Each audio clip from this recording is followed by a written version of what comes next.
শরীফ থেকে দুইটা হাদিসের দলিল দিব ঈদে মিলাদুন নবী।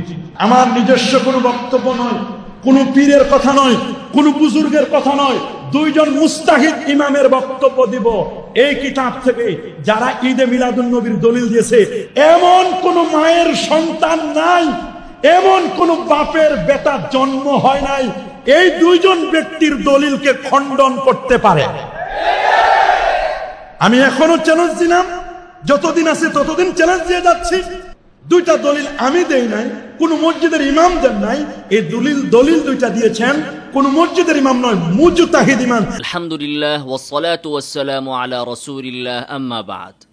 জনাব মোহতারাম মাওলানা উসমান গনি সালেহী সাহেব খুব জোর গলায়, খুব দম্ভের সাথে চ্যালেঞ্জ দিয়েছেন যে ঈদ মিলাদুন নবীর সপক্ষে ইবনু হাজার এবং সুয়ুতি ওনারা দুজন বুখারীর হাদিস দিয়ে যে দলিল দিয়েছেন, যুক্তি দিয়েছেন, এমন কোনো মায়ের সন্তান জন্মগ্রহণ করেনি, এমন কোনো বাবার সন্তান জন্মগ্রহণ করেনি যে তাদের এই দলিল, ঈদে মিলাদুন নবীর এই দলিল ভুল প্রমাণ করার যোগ্যতা রাখে। হ্যাঁ, আজকে আমরা ওই দলিলটাই ভুল প্রমাণ করে দেখাবো যে দলিলের ব্যাপারে সালেহী সাহেব চ্যালেঞ্জ দিয়েছেন যে পৃথিবীর কেউ ওই দলিল ভুল প্রমাণ করতে পারবে না। শুধু আমরা সেই দলিলকে ভুলই প্রমাণ করব না, সাথে সাথে আমরা উসমান গনি সালেহী সাহেবের ইলমের জাহাজকেও ছিদ্র করে দিব। শুধু আমরা ছিদ্রই করব না, বরং আমরা এটাও জাতির সামনে উন্মোচন করব যে সালেহী সাহেবের ওই জাহাজে কি এলেম ছিল, না ধোঁকাবাজি ছিল, না ভণ্ডামি ছিল, না প্রতারণা ছিল, না ভাউতাবাজি ছিল, না গুন্ডামি ছিল। আজকে আমরা সেটাও প্রমাণ করে দেখাবো। অতএব যারা সত্য অনুসন্ধান করেন, যারা সুন্নার অনুসন্ধান করেন, তারা আমার এই বক্তব্য শুরু থেকে শেষ পর্যন্ত দেখার চেষ্টা করবেন ইনশাআল্লাহুল আজিজ।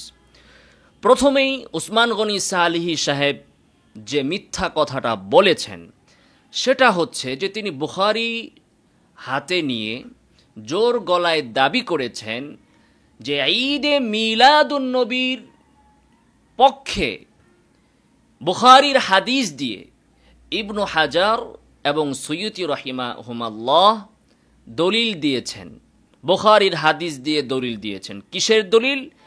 ঈদে মিলাদুন নবীর দলিল। এটাই হচ্ছে সালেহী সাহেবের প্রথম মিথ্যা অথবা প্রথম ভুল বা প্রথম জাহালাত। ইবনু হাজার এবং সুয়ুতি তারা ঈদে মিলাদুন নবীর দলিল দিবেন পরের কথা, তাদের কোনো বক্তব্যে, কোনো লেখনীতে সালেহী সাহেব ঈদে মিলাদুন নবী এই শব্দও দেখাতে পারবেন না। দলিল তো পরে, আলোচনা তো পরে, এই শব্দটাও কখনো ওনারা উচ্চারণ করেননি। ইবনু হাজার বুখারীর হাদিসকে সামনে রেখে যেটা বলেছেন সেটা হচ্ছে রাসূল সাল্লাল্লাহু আলাইহি ওয়াসাল্লামের জন্মদিবসে বিভিন্ন ইবাদত, নামাজ, রোজা, সাদাকা ইত্যাদির মাধ্যমে শুকরিয়া জ্ঞাপন করা যেতে পারে। তিনি বলেছেন রাসূলের জন্মদিনে কৃতজ্ঞতা জ্ঞাপন করা যেতে পারে বিভিন্ন আমল পালন করার মাধ্যমে। তিনি ঈদ পালন করার কথা বলেননি। এখন আপনারাই বলুন, নামাজ রোজার মাধ্যমে শুকরিয়া জ্ঞাপন করা আর ঈদ পালন করা দুইটা কি এক জিনিস? ইবনু হাজার বলেছেন তিল, সালেহী সেটাকে বানিয়েছেন তাল। ইবনু হাজার বলেছেন কি আর সালেহী বুঝলেন কি? সালেহী সাহেব তিনি তার দাওয়া কি, তার দলিল কি, তিনি কি দাবি করেছেন আর কিসের দলিল দিচ্ছেন?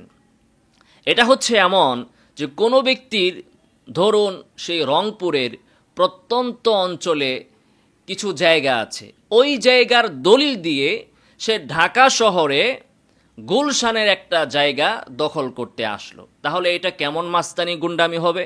সালেহীও সেই কাজই করেছেন। ইবনু হাজার তিনি শুধু বলেছেন বুখারীর একটা হাদিসকে সামনে রেখে যে হ্যাঁ, রাসূলের জন্মদিনে নামাজ, তারপরে সাওম, সালাত ইবাদাত, সাদাকা ইত্যাদি পালন করে কৃতজ্ঞতা জ্ঞাপন করা যেতে পারে। সেটাকে সালহি বানিয়েছেন ঈদে মিলাদুন নবী পালন করা যেতে পারে, ঈদ পালন করা যেতে পারে রাসূল সাল্লাল্লাহু আলাইহি ওয়াসাল্লামের জন্মদিনে। তো এটা কত বড় প্রতারণা, কত বড় ধোঁকাবাজি, কত বড় মিথ্যা, সেটা আপনারাই বিচার করবেন। 2 নম্বর বিষয় হচ্ছে, সালিহি সাহেব, ইবনু হাজার এবং সুয়ুতি রাহিমাহুমুল্লাহকে মুজতাহিদ বলে দাবি করেছেন, অথচ তারা মুজতাহিদ নন। এই বিষয়ে আমরা ভিন্ন একটি ভিডিওতে আলোচনা করব, আলোচনা দীর্ঘ হয়ে যাওয়ার কারণে। 3 নম্বর বিষয় যেটা, সেটা হচ্ছে সালিহি সাহেব খুব জোর গলায় বললেন যে এই 2 মুজতাহিদের বক্তব্য খণ্ডন করার কোনো ক্ষমতা, সেটা ভুল ধরার কোনো ক্ষমতা পৃথিবীর কারো নাই। কেন? ওনারা যদি মুজতাহিদ হইতেনও তো তাদের বক্তব্য কেন ভুল ধরা যাবে না? তারা কি আল্লাহ? তারা কি রাসূল? তাদের বক্তব্য কেন ভুল ধরা যাবে না? ইমাম আবু হানিফার শত শত বক্তব্য যদি চ্যালেঞ্জ করা যায়, ইমাম আবু হানিফার শত শত বক্তব্য শাফি মাযহাবের লোকেরা তারা দলিলের আলোকে সেটাকে তারা মারজুহ বা অগ্রহণযোগ্য বা প্রাধান্যযোগ্য নয় বলে সাব্যস্ত করে, তেমনিভাবে আমরা ইমাম শাফিঈর মতো ব্যক্তির শত শত মাসআলাকে দলিলের আলোকে আমরা বলি যে সেইটা মারজুহ, আমাদেরটা রাজেহ। তো শাফিঈর বক্তব্যকে যদি মারজুহ প্রমাণ করা যায়, আবু হানিফার বক্তব্যকে যদি চ্যালেঞ্জ করা যায়, তো ইবনু হাজার কে, সুয়ুতি কে যে তাদের বক্তব্যের ভুল ধরা যাবে না? পৃথিবীতে এমন কোনো মানুষ কি আগমন করেছেন নবী ছাড়া যে যার সকল বক্তব্য গ্রহণ করা যায়? না। প্রত্যেক ব্যক্তি, সেটা ইবনু হাজার হোক, সুয়ুতি হোক, আবু হানিফা হোক, শাফিঈ হোক, প্রত্যেক ব্যক্তি তার সব বক্তব্য বর্জন করাও যায় না, আবার সব বক্তব্য গ্রহণ করাও যায় না। প্রত্যেকটা মানুষেরই কিছু বক্তব্য অগ্রহণযোগ্য হয়, আবার অনেক বক্তব্য গ্রহণযোগ্য হয়। তো ইবনু হাজার এমন কে যে তার বক্তব্যকে সারা পৃথিবীর মানুষ মিলেও খণ্ডন করতে পারবে না? তিনি তো ঈদে মিলাদুন্নবীর কথা বলেনই নাই, আর যেটা বলেছেন ওইটাতেও কেন খণ্ডন করা যাবে না? ইবনু হাজার তো এমন ব্যক্তি যার একটা দুইটা না, শত শত বক্তব্যকে আমরা আরো 10-12 বছর আগেই যখন আমরা দাওরে হাদিস পড়েছি খণ্ডন করে এসেছি।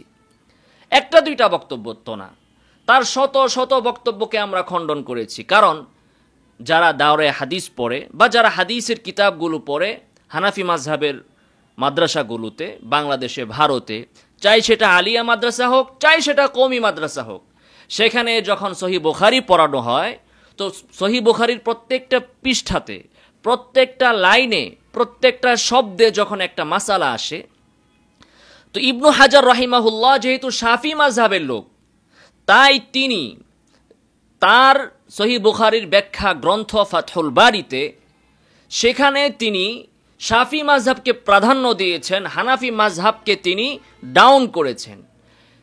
আমরা ইবনু হাজারের সেই বক্তব্যকে ডাউন করে শাফি মাযহাবকে আমরা প্রাধান্য দিয়ে, হানাফি মাযহাবকে আমরা প্রাধান্য দিয়ে এসেছি। যেহেতু আমরা হানাফি মাযহাবের, অতএব আমরা দলিলের আলোকে বুখারীর প্রত্যেকটা পৃষ্ঠায় পৃষ্ঠায় ইবনু হাজারের বক্তব্যকে খণ্ডন করে হানাফি মাযহাবকে আমরা প্রাধান্য দিয়ে এসেছি।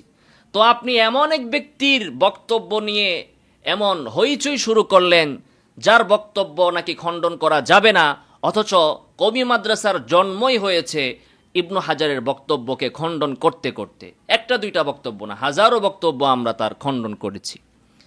এরপর আপনি হচ্ছেন হানাফি মাযহাবের লোক, অথচ আপনি এমন 2 ব্যক্তির বক্তব্য দিয়ে দলিল দিচ্ছেন যেই 2 ব্যক্তি নাকি শাফি মাযহাবের মুকাল্লিদ। আপনি হানাফি মাযহাবের লোক হয়ে শাফি মাযহাবের মুকাল্লিদের তাকলিদ আপনি করছেন আবু হানিফাকে ছেড়ে। আবু হানিফা তো ঈদে মিলাদুন্নবী পালন করেন নাই বা মিলাদুন্নবীও পালন করেন নাই। তো আবু হানিফাকে বাদ দিয়ে, হানাফি মাযহাবের ইমামদেরকে বাদ দিয়ে আপনি কেন শাফি মাযহাবের মুকাল্লিদের তাকলিদ করতে যাচ্ছেন? কেন? হানাফি মাযহাবকে আপনি কেন বাদ দিলেন? আপনি ইবনু হাজারের সব বক্তব্য কি গ্রহণ করতে পারবেন? ইবনু হাজার ফাতহুল বারিতে যা বলেছেন, তিনি তার লিখনীগুলোতে যা বলেছেন, সেগুলোর 5% উপরও তো আপনি আমল করতে পারবেন না। সেগুলোর 99% তো আপনাকে প্রত্যাখ্যান করতে হবে, খণ্ডন করতে হবে, বর্জন করতে হবে। কারণ তিনি হচ্ছেন শাফি মাযহাবের, তিনি রফউল ইয়াদাইনকে প্রাধান্য দিয়েছেন। আপনি রফউল ইয়াদাইন করবেন? তিনি কিরাত খালফাল ইমামকে প্রাধান্য দিয়েছেন, যেহেতু শাফি মাযহাবের, আপনি করবেন সেটা? তিনি জোরে আমিনকে প্রাধান্য দিয়েছেন, আপনি কি জোরে আমিন পড়বেন? পড়বেন না। তাহলে ইবনু হাজার ওনার গোটা জীবনে যা বলেছেন, যে বক্তব্যগুলোকে তিনি প্রাধান্য দিয়ে এসেছেন, যে ফতোয়াগুলো তিনি দিয়ে এসেছেন, আপনি তো সেই ফতোয়াগুলো মানতেই পারবেন না। মানলে আপনাকে রফুল ইয়াদিন করতে হবে, কেরাত খলফাল ইমাম পড়তে হবে, আমিন জোরে পড়তে হবে, আপনাকে শাফি হতে হবে। কোথায়? আপনি তো শাফি হবেন না। তাহলে ইবনু হাজারের বক্তব্য এবং সুয়ুতি তো আরও নিচে, তাদের বক্তব্য কেন খণ্ডন করা যাবে না? সুয়ুতি রাহিমাহুল্লাহ, সমস্ত মুহাক্কিকরা এক বাক্যে বলবে যে তিনি একজন মুতাসাহিল লোক, মুতাসাহিল। তার ব্যাপারে এটা তো শতসিদ্ধ কথা, তো তাদের বক্তব্য খণ্ডন করা যাবে না কেন? এবার আসুন আমরা ইবনু হাজার রাহিমাহুল্লাহর সেই বক্তব্য, যে বক্তব্যকে নিয়ে উসমান গনি সালেহী সাহেব এত হাউকাউ করলেন, এত সুর মাচালেন, এত হইচই লাগিয়ে দিলেন, খুব ভাবসাপ নিয়ে, বুখারি হাতে নিয়ে বিশাল বড় মিম্বারে বসে খুব নেচে নেচে দুলে দুলে তিনি বললেন যে কোনো মায়ের সন্তান সে বক্তব্য খণ্ডন করতে পারবে না। আমরা সেই বক্তব্যকে খণ্ডন করব। শুধু একভাবে খণ্ডন করব না, বিভিন্ন অ্যাঙ্গেল থেকে আমরা সেই বক্তব্যকে আউট করে দেখাবো। উসমান গনি সালেহী সাহেবের যদি হিম্মত থাকে, তাহলে তিনি যেন আমাদের এই বক্তব্যের বিপরীতে তিনি বক্তব্য দেন, তিনি যেন এই চ্যালেঞ্জ গ্রহণ করেন। আমরা যে ভুলগুলো ধরতেছি, সেই ভুলগুলোর জবাবে তিনি যেন জাতির সামনে কোনো সদুত্তর দেন। এখানে আর একটা কথা বলে রাখা ভালো যে কিছুদিন আগে আমরা দেখেছি এনায়েতুল্লাহ আব্বাসী সাহেব জোর গলায় বলেছেন যে কোনো ব্যক্তি যদি ঈদে মিলাদুন নবীকে বেদাতে সাইয়্যা প্রমাণ করতে পারে, তিনি বাংলাদেশ ছেড়ে চলে যাবেন। তারপরও তিনি এই কথা বললেন না যে কোনো ব্যক্তি যদি এটাকে বেদাতে সাইয়্যা প্রমাণ করতে পারে, তাহলে আমি মিলাদ ছেড়ে দিব, ঈদে মিলাদুন নবী ছেড়ে দিব। মানে বেদাতিরা বেদাতের মধ্যে এত মজা পায় যে এরা মরে যাবে, দেশ ছেড়ে দিবে, কিন্তু এরা কোনোদিন বেদাত ছাড়বে না। অতএব আমরা বলতে চাই যে যদি সালেহী সাহেব সাহস করে কথা বলতে পারেন যে কোনো ব্যক্তি যদি ঈদে মিলাদুন নবীকে বেদাত প্রমাণ করতে পারে, তাহলে তিনি ঈদে মিলাদুন নবী ছেড়ে দিবেন, তাহলে অবশ্যই আমরা সালেহী সাহেবের সাথে অবশ্যই বাহাসে বসবো এবং তার সামনে ইনশাআল্লাহ আমরা প্রমাণ করব যে ঈদে মিলাদুন নবী একটা মস্ত বড় বেদাত। আসুন আমরা এই ভিডিওতে ইবনু হাজার আসকালানির রহিমাহুল্লাহর সেই বক্তব্যকে বিভিন্ন অ্যাঙ্গেল থেকে আমরা ভুল ধরে দেখাবো। প্রথমে আসুন ইবনে হাজার আসকালানির এই বক্তব্য কোরআনের আলোকে ভুল। আমরা ইবনু হাজারের বক্তব্যকে কোরআন দিয়ে চ্যালেঞ্জ করছি। কিভাবে? দেখুন, আমাদের মাঝে আর তাদের মাঝে দ্বন্দ্ব হয়েছে, মতনৈক্য হয়েছে কি নিয়ে? ঈদে মিলাদুন নবী বা রাসূল সাল্লাল্লাহু আলাইহি ওয়াসাল্লামের জন্মদিনে কোনো ইবাদত করা যাবে কিনা, কোনো ইবাদত আছে কিনা, সেই দিবস উদযাপন করা যাবে কিনা, এটা নিয়ে দ্বন্দ্ব হয়েছে। এখন আমরা কি করব? কোথায় যাব? কোরআন বলছে ফাইন তানাযাতুম ফি শাইইন ফারুদ্দুহু ইলাল্লাহি ওয়ার রাসূল ইন কুনতুম তুমিনুনা বিল্লাহি ওয়াল ইয়াউমিল আখির। কোরআন বলছে, হে সালিহি, হে হেনায়াতুল্লাহ আব্বাসী, হে সরসিনা, ফুরপুরা, কওমি, আলিয়া, সবাইকেই কোরআন বলছে যদি তোমাদের মাঝে কোনো বিষয় নিয়ে দ্বন্দ্ব হয়, মতনৈক্য হয়, ফারুদ্দুহু ইলাল্লাহি ওয়ার রাসূল, তাহলে তোমরা আসো আল্লাহ এবং তার রাসূলের দিকে, তোমাদের সেই বক্তব্যকে পেশ করো কোরআনের সামনে, হাদিসের সামনে। ইন কুনতুম তুমিনুনা বিল্লাহি ওয়াল ইয়াউমিল আখির, যদি তোমরা আল্লাহ পরকাল দিবসের উপর বিশ্বাস রাখো তাহলে। এখন সালেহী সাহেবের কাছে আমাদের প্রশ্ন যে সালেহী সাহেব, নিশ্চয়ই আপনি আল্লাহ এবং পরকাল দিবসের উপর বিশ্বাস রাখেন, তাহলে আপনি এই ইখতিলাফকে মিটানোর জন্য কেন ইবনু হাজারের কাছে যান? কেন আপনি সুয়ুতির কাছে যান? কেন আপনি এই ইখতিলাফ নিরসনের জন্য আপনি অন্যদের কাছে যান, আপনি কেন কোরআনের কাছে আসেন না? কোরআনের কাছে আসেন, পুরাটা কোরআন পড়ে দেখেন সেখানে ঈদে মিলাদুন্নবী নামে কিছু আছে কিনা। আপনি হাদিস দেখেন, কোনো সহি হাদিস, কোনো দাঈফ হাদিস, এমনকি কোনো মওযু হাদিসের কিতাবে ঈদে মিলাদুন্নবী সম্পর্কে কিছু আছে কিনা আপনি দেখেন। আপনি খোলাফায়ে রাশিদিনের জীবনী দেখেন, সাহাবায়ে কেরামের জীবনী দেখেন, যে সাহাবায়ে কেরাম তারা এই দিবসে 12 রবিউল আউয়ালে কোনো কিছু পালন করেছেন কিনা, উদযাপন করেছেন কিনা। যদি তারা করে থাকেন তাহলে পৃথিবীর ইবনু হাজার, সুয়ুতি লাগবে না, পৃথিবীর সকল মানুষ যদি এটার বিরোধিতা করে তারপরও এটা সুন্নাহ হবে, তারপরও সেটা আমলযোগ্য হবে যদি কোরআনে থাকে, রাসূলের আমলে থাকে, খোলাফায়ে রাশিদিনের আমলে থাকে বা সাহাবায়ে কেরামের আমলে থাকে। আর যদি সাহাবায়ে কেরামের আমলে না থাকে, তাবিঈদের আমলে না থাকে, তাহলে ওই 700 বছর পরে 1 লক্ষ ইবনু হাজার এসেও যদি বলে যে ঈদে মিলাদুন্নবী আছে, তার দ্বারা ঈদে মিলাদুন্নবী প্রমাণ হবে না। তো কোরআন আপনাকে বলছে যে মতনৈক্য হলে, ইখতিলাফ হলে তুমি কোরআন এবং রাসূলের দিকে যাও, আল্লাহ এবং তার রাসূলের দিকে যাও। আপনি ইবনু হাজারের দিকে কেন গেলেন? প্রথমত, ইবনু হাজারের কাছে ঈদে মিলাদুন্নবীর প্রমাণ চাওয়াটাই আপনার ভুল। ইবনু হাজার থেকে মিলাদুন্নবীর প্রমাণ গ্রহণ করাটাই আপনার অজ্ঞতা, মূর্খতা। ইবনু হাজার তো শারিয়া না, তিনি তো নবী না, তিনি তো রসুল না, তিনি তো আল্লাহ না যে তিনি কোনো শরীয়ত দিতে পারেন। তিনি যদি মুজতাহিদও হতেন, আবু হানিফাও যদি হন, তিনি তো নতুন কোনো শরীয়ত বানাতে পারবেন না, তাদের সেই ক্ষমতা তো নেই। শরীয়ত তো বানাবেন আল্লাহ এবং তার রাসূল, আল্লাহর হুকুমে রাসূল বানাবেন, এবং রাসূল থেকে সাহাবায়ে কেরাম যেটা শিখেছেন সেটা আমরা গ্রহণ করব। তো পরবর্তীতে কোন ইমাম কি বলেছেন সেটা তো ইখতিলাফকে নিরসন করতে পারে না। এবার আসুন কোরআনের আরেকটি আয়াত। আল্লাহ সুবহানাহু ওয়া তাআলা কোরআনের মধ্যে বলেছেন, আম লাহুম শুরাকা শারাউ লাহুম মিনাদ-দীন মা লাম ইয়াযান বিহিল্লাহ। এই যে আপনারা বলেন যে রাসূলের মহব্বতে, তাহেরি সাহেব বলেছেন যে ঈদে মিলাদুন্নবীর কোনো দলিল টলিল নাই, এটা আমাদের মহব্বত। তো আজকে যদি একজন রাসূলের একটা মূর্তি বানিয়ে সারাদিন চুম্মা দেয়, সারাদিন যদি সেটাকে শ্রদ্ধা করে যে কেন আমি রাসূলকে মহব্বত করি, সেটা কি জায়েজ হবে?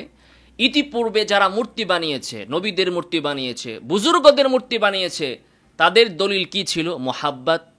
আমরা মহাব্বত করি সেজন্য মূর্তি বানিয়েছি, আমরা তাদেরকে মহাব্বত করি এই জন্য তাদেরকে পূজা করি।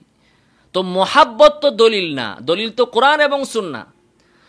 তো এই কাফেররা যে মূর্তি বানিয়েছে, তো তারাও কিন্তু দলিল দিত, যুক্তি দিত। দলিলের তো শেষ নাই। হিন্দুদের কাছেও দলিল আছে, যারা মূর্তি পূজা করে তাদেরও দলিল আছে, যারা নবীদের মূর্তি পূজা করত তাদেরও দলিল আছে। খ্রিস্টানরা ঈসা আলাইহিসসালাতু ওয়াসসালামকে যে খোদা মানতেছে সেটারও দলিল আছে, ইহুদিদেরও দলিল আছে, সবারই দলিল আছে। তো আল্লাহ তাআলা বলতেছেন, আমলাহুম শুরাকা, যত দলিলই তোদের থাকুক না কেন, তোদের কি আমি ছাড়া আমার মতো আরো কোনো রব আছে যাদেরকে তোরা আমার সাথে শরীক করস? শারাউ লাহুম মিনাদ-দীন, ফলে তারা তোদের জন্য দিন আবিষ্কার করে, মা লাম ইয়াযান বিহিল্লাহ, যে বিষয়ে আল্লাহ অনুমতি দেননি। তো আল্লাহ তাআলা বলতেছেন এটাকে ঈদে মিলাদুন্নবীর সাথে মিলান, যে ঈদে মিলাদুন্নবী আপনি নবীর ভালোবাসায় করতেছেন, আপনি ইবনে হাজারের বক্তব্যের আলোকে করতেছেন, সুয়ুতির বক্তব্যের আলোকে করতেছেন। এরা কি আল্লাহর শরীক? আপনি কি এদেরকে ইলাহ মানেন? এরা কি আপনার রব?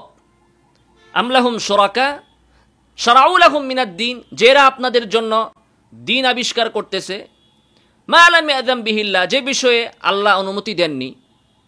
তো ঈদে মিলাদুন্নবীর অনুমতি আল্লাহ দেননি, রাসূল দেননি। এখন আপনি কি 14 শরীক বের করে ইবনে হাজার, সুয়ুতি, হ্যান তেন তাদেরকে বানিয়ে, তাদেরকে শরীক বানিয়ে আল্লাহর, আপনি কি নতুন ইসলাম, নতুন শরীয়তকে আবিষ্কার করবেন? এটা আপনার বিবেকের কাছে প্রশ্ন। ওনারা আলেম ছিলেন, ওনারা গবেষক ছিলেন, ওনারা মাসলা বলতে যে ভুল করতে পারেন, ভুল করলেও সেখানেও তাদের সওয়াব হবে, সন্দেহ নেই। কিন্তু পরবর্তীতে যারা আসবে তাদের বিশ্লেষণ করতে হবে কে কোন বক্তব্যটা সঠিক দিয়েছেন, কোরআনের সাথে সামঞ্জস্যপূর্ণ রেখে দিয়েছেন, আর কে কোরআন থেকে দূরে এসে বক্তব্য দিয়েছেন। কোনটা আমরা গ্রহণ করব, কোনটা আমরা গ্রহণ করব না, সেটা তো কোরআন এবং হাদিসের আলোকে আমাদেরকে ডিসাইড করতে হবে। এই তো গেল কোরআনের আলোকে ইবনে হাজারের এই বক্তব্যকে আমরা খণ্ডন করলাম যে ইবনে হাজার বা সৈয়দী আমাদের রব না, তারা বললেই ঈদে মিলাদুন্নবী বা মিলাদুন্নবী সাব্যস্ত হয়ে যাবে না। এরপরে আসুন হাদিসের আলোকে, হাদিস শাস্ত্রের আলোকে আমরা এটাকে প্রত্যাখ্যান করব। হাদিসে তো স্পষ্ট আছে, বুখারীর হাদিস আয়েশা রাদিয়াল্লাহু তাআলা আনহা থেকে বর্ণিত, মান আহদাসা ফি আমরিনা হাযা মা লাইসা মিনহু ফাহুয়া রাদ্দুন। যে ব্যক্তি ইসলামের ভিতরে নতুন কিছু আবিষ্কার করবে যেটা আগে ছিল না, ইবাদত হিসাবে, শরীয়ত হিসাবে, সওয়াবের উদ্দেশ্যে এমন কিছু আবিষ্কার করবে যেটা ইসলামের ভিতরে নেই, ফাহুয়া রাদ, সেটা রদ, মারদুদ, সেটা প্রত্যাখ্যাত হবে। এখন এই হাদিস আপনাকে বলছে মান আহদাসা, যে আবিষ্কার করবে, সে যেই হোক, সুয়ুতি হোক, ইবনু হাজার হোক, যেই হোক, যেই আবিষ্কার করবে তার ভুলের কারণে, তার ভুল বুঝের কারণে যদি তারা এটা আবিষ্কার করেন, আল্লাহ তাআলা তাদেরকে মাফ করুন এবং তাদেরকে জান্নাতের উচ্চ আসনে আসীন করুন। আমরা তাদের জন্য দোয়া করি, অবশ্যই আমরা তাদের প্রতি কৃতজ্ঞ, তাদের এলেমের কাছে আমরা মুহতাজ। ইবনু হাজার অনেক বড় মাপের ব্যক্তি, হাফিজুল হাদিস, আমিরুল মুমিনিন ফিল হাদিস, সব ঠিক আছে, কিন্তু আপনাকে খেয়াল রাখতে হবে পৃথিবীতে এমন কোনো ব্যক্তি আসেনি যার সব বক্তব্য গ্রহণ করা যায়, এবং এমন কোনো ব্যক্তিও আসেনি যার সব বক্তব্যই ফেলে দেওয়া যায়। অতএব আমার কোনো বক্তব্য গ্রহণযোগ্য হতে পারে, আবার ইবনু হাজারের কোনো বক্তব্য অগ্রহণযোগ্য হতে পারে। তো ইবনু হাজার রহিমাহুল্লাহ তিনি যদি কোনো নতুন কিছু বলেন তো তিনি মান আহদাসের ভিতরে অন্তর্ভুক্ত। তো আমাদের কি করতে হবে? রাসূল বললেন ফাহুয়া রাদ, সেটাকে তোমাদের ফেলে দিতে হবে। এবং বেদাত সংক্রান্ত অসংখ্য হাদিস আছে আমরা জানি। এরপরে হাদিস শাস্ত্রের একটি নিয়ম, খুব খেয়াল করে আমরা এটা শুনবো, সেটা হচ্ছে যে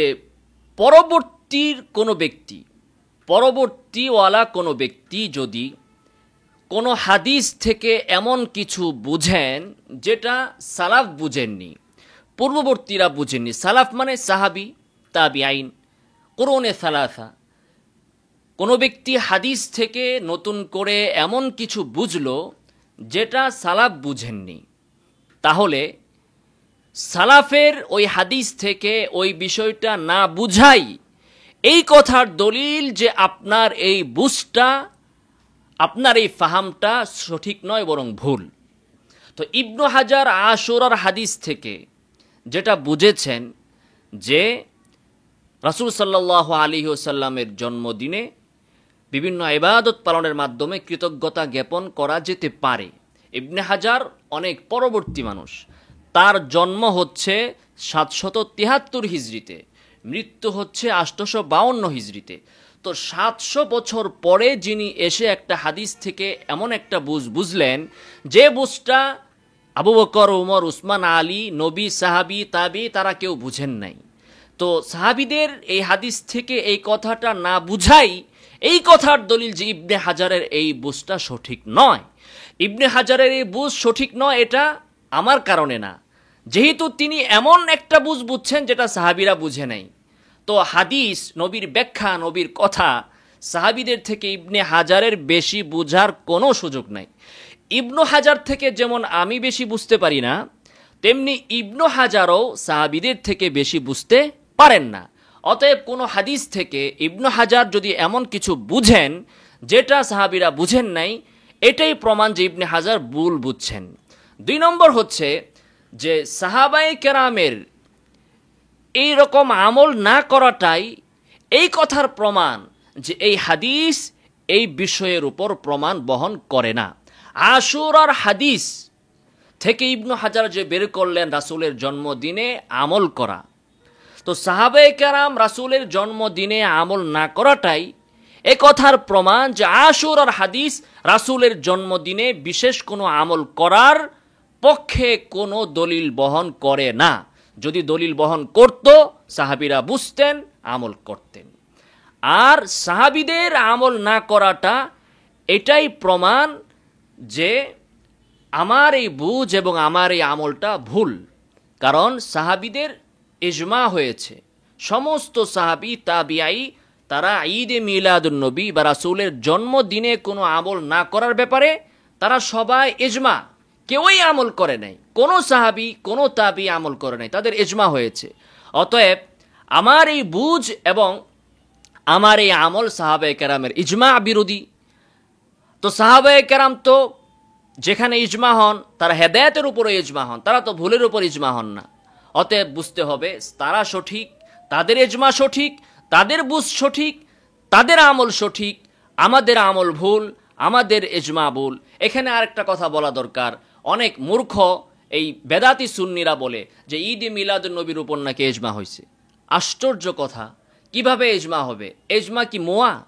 ইজমা কি জিনিস এটা কি বুঝে? মনে করেন এখন পৃথিবীর সকল মানুষ মিলে ইজমা হইল যে ঈদে মিলাদুন নবী পালন করা সুন্নত, সুন্নত হবে। ইজমা মানে ঐক্য, কাদের ঐক্য গ্রহণযোগ্য? মূর্খের দল, জাহেলের দল। ইজমা হচ্ছে সাহাবায়ে কেরামের ইজমা। যদি সাহাবীরা ইজমা হয়, কোনো বিষয়ে একমত হয়, তাহলেই সেটা গ্রহণযোগ্য। তাবিঈদের ইজমাও সাহাবীদের ইজমার মতো না। আর তাবিঈদের পরে 700 বছর পরে, আর এখন 1400 বছর পরে আমাদের 14 গোষ্ঠী যদি আমরা ইজমা হই ঈদে মিলাদুন নবীর সপক্ষে, এর দ্বারা কোনো কিছু অর্জিত হবে না। ইজমা সাহাবায়ে কেরামেরটা গ্রহণযোগ্য। আর তাদের ইজমা হয়ে যাওয়ার পরে আমাদের ইজমার কোনো খাওয়াই নাই। তারা তো ইজমা হয়ে গেছে যে ঈদে মিলাদুন নবী বলতে কিছু নাই, এজন্যই তারা পালন করেননি। অতএব হাদিসের আলোকে আমরা দেখতে পেলাম যে এটা সঠিক নয়। এরপরে আসুন ফিকহের আলোকে। ফিকহের একটা স্বতঃসিদ্ধ নিয়ম হচ্ছে যে লা কিয়াসা ফিল ইবাদাত, ইবাদতের মধ্যে কোনো কিয়াস চলে না। কিয়াস শরীয়তের একটা দলিল, কিন্তু এটা নিম্নমানের দলিল। হাইকোর্ট যা পারে, সুপ্রিম কোর্ট যা পারে, এর নিচের আদালতগুলো সেগুলো পারে না। তো ইবাদত প্রমাণিত হয় নস, কোরআন এবং সুন্নাহর মাধ্যমে। কিয়াস চলে আপনার মুআমালাত, মুআশারাত এবং ইবাদতের ভেতরে, ইবাদতের কোনো সিফাত, কোনো হুকুম সাব্যস্ত করার ক্ষেত্রে। কিন্তু কোনো ইবাদতকে প্রতিষ্ঠিত করার জন্য, প্রমাণিত করার জন্য কিয়াস চলে না। যেমন মনে করেন যে এখন দুপুর 4টা বাজে, এই সময়ে কোনো নামাজ আছে কিনা, বা ধরেন আপনার 10ই মুহররমে আমরা জানি রোজা আছে, এখন 20ই মুহররমে রোজা আছে কিনা। তো আপনি ওই 10ই মুহররমের উপর 20ই মুহররমকে কিয়াস করলেন। অথবা আমরা ইব্রাহিম আলাইহিসসালাতু ওয়াসসালাম, ইসমাঈল আলাইহিসসালাতু ওয়াসসালামের ঘটনাকে সামনে রেখে কুরবানি করি, এখন আপনি আরও কোনো ঘটনা ইসলামের সামনে রেখে আপনি আরেকটা কুরবানির দিন বের করলেন। তো ইবাদতের মধ্যে কোনো কিয়াস চলবে না। এটা স্বতঃসিদ্ধ কথা, কিয়াসের মাধ্যমে কোনো ইবাদতকে প্রমাণ করা যায় না। অতএব ঈদে মিলাদুন নবী এটা একটা আপনি ইবাদত হিসেবে পালন করছেন, সওয়াবের উদ্দেশ্যে পালন করছেন, বা রাসূলের জন্মদিনে কোনো আমল দিবস হিসাবে আপনি যখন ঘোষণা করবেন, এটা তো ইবাদত। এটার জন্য আপনার নস লাগবে। এটা কিয়াস দ্বারা প্রমাণিত হতে কখনো পারবে না। কিয়াস দ্বারা ইবাদত সাব্যস্ত হয় না। অতএব ফিকহের আলোকে ইবনে হাজারের বক্তব্য গ্রহণযোগ্য নয়। এরপরে সবচেয়ে মজার কথা হচ্ছে আমরা ইবনু হাজার রাহিমাহুল্লাহর বক্তব্যের আলোকেই তার বক্তব্যকে আমরা খণ্ডন করব। ইবনু হাজার রাহিমাহুল্লাহ তার এই বক্তব্য তার কিতাবেও আসে নাই, ফাতহুল বারীতেও আসে নাই। তার এই বক্তব্যটা এখানে আমাদের সালিহি সাহেব তিনি আল আজিবাতুল মারদিয়া সাখাওয়ির কিতাব থেকে এনেছেন। এখানেও তিনি ভুল করেছেন। তিনি বলতেছেন যে ইবনু হাজার বুখারীর এই হাদিস উল্লেখ করে আল আজিবাতুল মারদিয়া গ্রন্থে বলেছেন। না, ইবনু হাজার তো বলেন নাই। আল আজিবাতুল মারদিয়া তো ইবনু হাজার না, এটা সাখাওয়ির কিতাব। এই বিষয়টা এসেছে আল হাওয়াযিল ফাতাওয়া সৈয়ুতির কিতাবেও 1 নম্বর খণ্ড 229 পৃষ্ঠায়। তো ইবনু হাজারের যে ফাতহুল বারী আছে, সহিহ বুখারীর ব্যাখ্যা গ্রন্থ, তো বুখারীর ওই হাদিসের আশুরার হাদিসের ব্যাখ্যায় ইবনু হাজার কিন্তু সেখানেও এই কথাটা বলেন নাই। তো এখন একজন থেকে আরেকজনের বক্তব্য যখন আসছে, সৈয়ুতি এনেছেন, সৈয়ুতিকে সরাসরি শুনেছেন না কারো মাধ্যমে শুনেছেন, কোথায় তিনি পেলেন?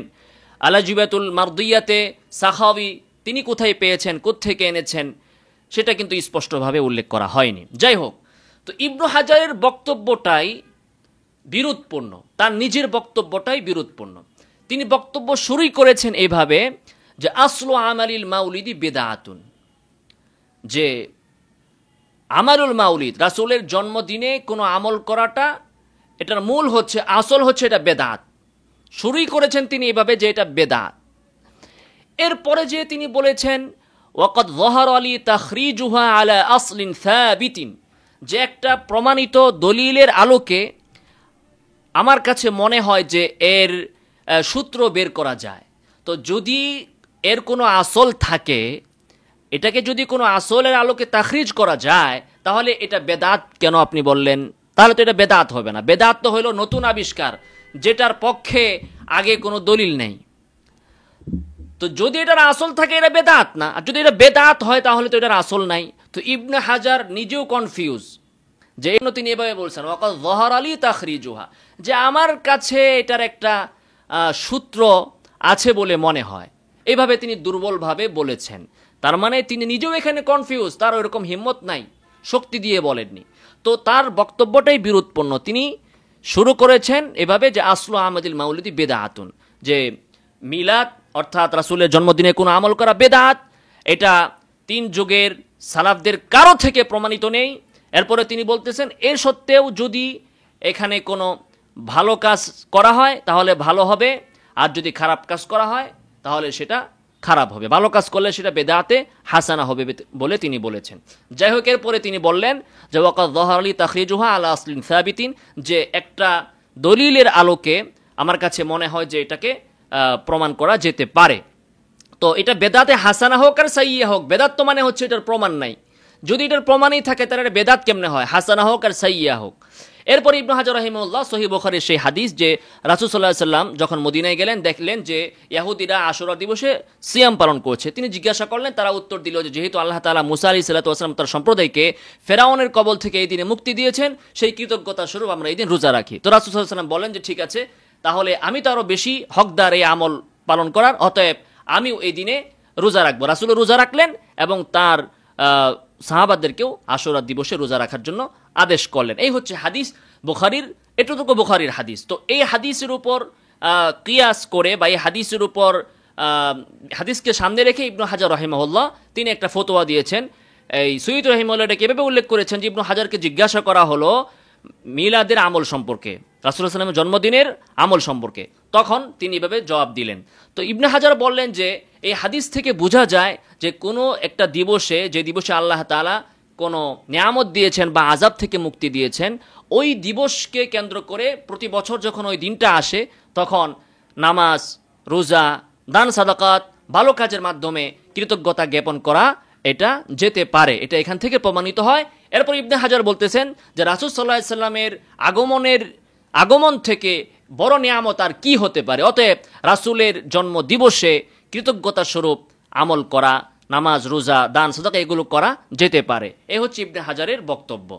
এখানে ইবনে হাজার রাহিমাহুল্লাহ একটা শর্ত দিয়েছেন, দেখেন ওই শর্তটা পাওয়া যায় কিনা আমাদের মধ্যে। ইবনে হাজার বলেছেন যে রাসূলের জন্ম দিবসে আমল করা যেতে পারে, তবে খুঁজে বের করতে হবে রাসূলের জন্মদিন কোনটা, যেন এটা আশুরার সাথে মিলে। কারণ আশুরার তো দিন জানা আছে যে 10ই মুহররমে আল্লাহ তাআলা মুক্তি দিয়েছেন ফেরাউনের কবল থেকে মুসা এবং তার উম্মতকে, তো তারিখ জানা আছে। তো রাসূলের জন্মদিন কবে এটারও তারিখ আমাদেরকে জানতে হবে। যদি আমরা এটার তারিখ জানি, এটার তারিখ যদি বের করতে পারি, তাহলে রাসূল সাল্লাল্লাহু আলাইহি ওয়াসাল্লামের জন্মদিনে আমরা আমল করতে পারবো। কিন্তু রাসূল সাল্লাল্লাহু আলাইহি ওয়াসাল্লামের জন্মদিন কবে এটা বের করা তো কখনো সম্ভব নয়, কারণ এটা নিয়ে ইখতিলাফ আছে, বিস্তর ইখতিলাফ। রাসূল কবে জন্মগ্রহণ করেছেন, 12 রবিউল আউয়াল না কবে, সুনির্দিষ্টভাবে এটা জানার সুযোগ নেই।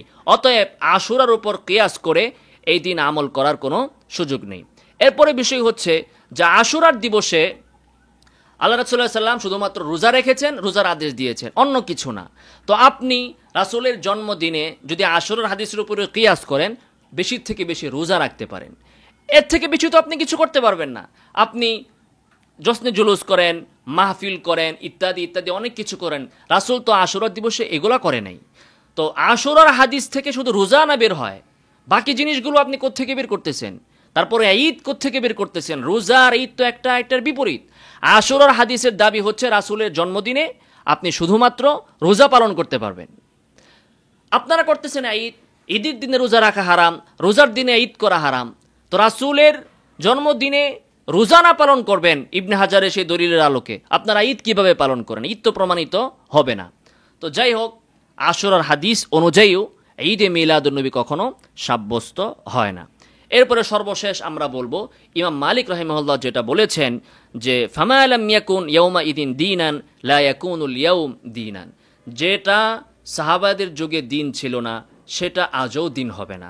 ঈদে মিলাদুন্নবী সাহাবায়ে কেরামের যুগে ছিল না, অতএব পৃথিবীর সকল ইবনে হাজার মিলে এটাকে দিন প্রমাণ করতে পারবে না। এবং হুযাইফা রাহিমাহুল্লাহ, হুযাইফা রাদিয়াল্লাহু তাআলা আনহু সাহাবী, তিনি বলেছেন কুল্লু ইবাদাতিন লাম ইয়াতাআব্বাদহা আসহাবু রাসূলিল্লাহি সাল্লাল্লাহু আলাইহি ওয়াসাল্লাম ফালা তা'বুদুহা, যে প্রত্যেক এমন ইবাদত যেটা আল্লাহ রাসূল সাল্লাল্লাহু আলাইহি ওয়াসাল্লামের সাহাবীরা করেননি সেটা তোমরাও করবে না।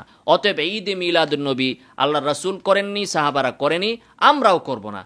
যেই বলুক, দলিল ছাড়া কোনো কথা বললেই আমরা সেটা গ্রহণ করব না। অতএব আল্লাহ সুবহানাহু ওয়া তাআলা আমাদেরকে আল্লাহ রাসূল সাল্লাল্লাহু আলাইহি ওয়াসাল্লামের সিরাত, সাহাবায়ে কেরামের আদর্শ, সেই অনুযায়ী আমল এবং জীবন গড়ার তৌফিক দান করুন। আমিন। ওয়া আখিরু দাওয়ানা আলহামদুলিল্লাহি রাব্বিল আলামিন।